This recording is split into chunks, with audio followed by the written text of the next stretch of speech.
शुभ सकाळ सांगमाने आ एक नुआ वीडियो को आपण मानकु स्वागत करूची। देखंतु सांगमाने Odisha subordinate staff selection commission तरफ रु आपण मानकर 2026 रे आपण मानक पई बहुत गुडे जॉब बाहरची जोटा कि आपण मानकर डिसेंबर शेष सुधा आपण मानकर ऑनलाइन रजिस्ट्रेशन स्टार्ट हेबा को जाउची। तार शॉर्ट नोटिस आस जाइची जोटा कि 24 डिसेंबर रे पब्लिश हेची।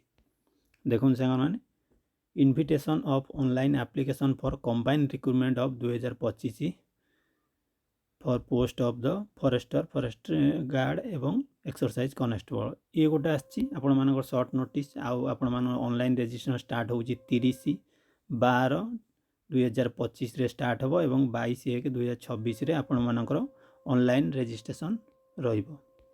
तार डिटेल्स आसी गले आपण मानक जणे देबी। ता सहित आउटा रिक्रूटमेंट आसी जोटा कि आपण मानकर देखंतु आपण मानकर invitation of online application for combined recruitment examination 2025 for post of the RI ICDS supervisor village agriculture worker जोटा कि JARI तापर आपण मानक अमीन एवं SFS एप्लिकेशन इनविटेशन आपण मानकर देखंतु ए सब पोस्ट आपण मानकर डिटेल्स आगु आसिया जाउची जोटार कि आपण मानकर ऑनलाइन रजिस्ट्रेशन स्टार्ट होउची 29 डिसेंबर 2025 रे स्टार्ट हबो एवं 21 जनवरी 2026 पर्यंत आपण माने आधारे ऑनलाइन एप्लिकेशन फॉर्म पकई परिबे।